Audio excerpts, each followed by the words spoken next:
Hello, welcome to my face. Thank you for watching this video. This is what happened last night in the Jake Paul versus Anthony Joshua boxing match.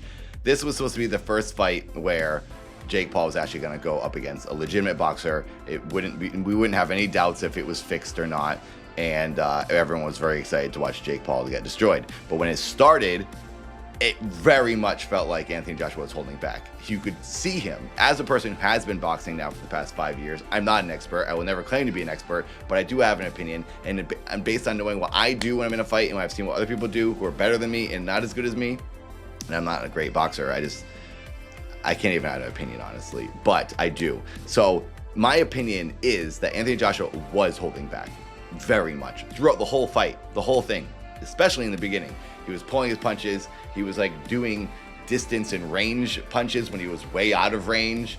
I think this is conspiracy brain, but I was thinking he was doing this just so he could say in the end of the fight, you could look at the stats and he threw like 150 punches or whatever. If he didn't do this and these like fake punches, it would look bad on paper to be like only like 40 punches were thrown from each person. So in order to get his punch count up, he was doing that.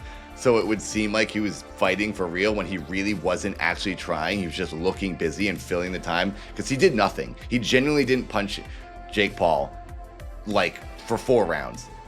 Jake Paul didn't do anything either. Jake Paul was running the whole time on the back foot. He was obviously, it's probably good technique for him because Anthony Joshua is a madman machine who could kill him. Jake Paul is not at that same level, so he had to just run and avoid Anthony Joshua. And in doing so, Jake Paul tripped a million times. It was kind of surprising, and I was actually like felt kind of bad for him in a way because I'd never seen that from him. I don't think Jake Paul's a great boxer. He's better than me, but he's not like amazing boxer, and it was just surprising to see him fall so many times. He was tripping over his own feet, falling down his own. He was gassed out really bad. He had no cardio and he had horrible footwork, and it was kind of surprising.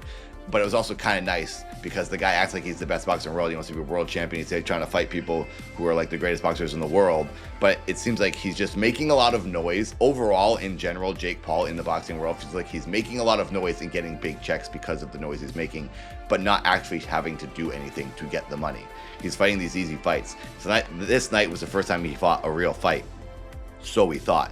It wasn't until round 4 or maybe even 5 that there was actually some intentional punches thrown. Anthony Joshua did not throw any intentional punches to actually do damage the whole time. He was never punching through. He wasn't doing anything that looked like he was trying very hard. He was toying with Jake Paul the whole time, and then finally in the 6th round, he kind of lit him up a little bit, and Jake was so gassed. His guard was down the whole time. His hands were at his hips and his waist, and I would have thought for someone with his experience and his build and his mass, he would have been able to keep his hands up. I mean, I can't keep my hands up that long, but I'm 44 and I've only been boxing for 4 years and I'm not good at it. This guy's claiming to be a world champion.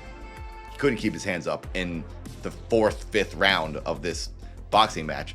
Anyway, long story short, AJ finally cracked him and knocked him out, broke his jaw in 2 places, and gave everyone what they've been hoping to see for a long time. Jake Paul put on the actual level he's at, where he is and where he belongs, and display for everyone how good he actually is. In this fight, it truly looked like people that I know and even myself in our very first boxing match. Creator Clash 1 is what it looked like. Jake Paul looked like a guy who was a YouTuber who started boxing 6 months ago and tried to box a pro. It was embarrassing. It was really, really bad, but also kind of therapeutic. But it's weird because he's not looked that bad in the past. He has looked better, but I think it's against certain people where he's more comfortable. People are at his level, where he just shines. He was so bad, and it was all because of him. He just looked like a bad boxer. So there you go. That's how I feel. That's what happened last night. Thanks for watching.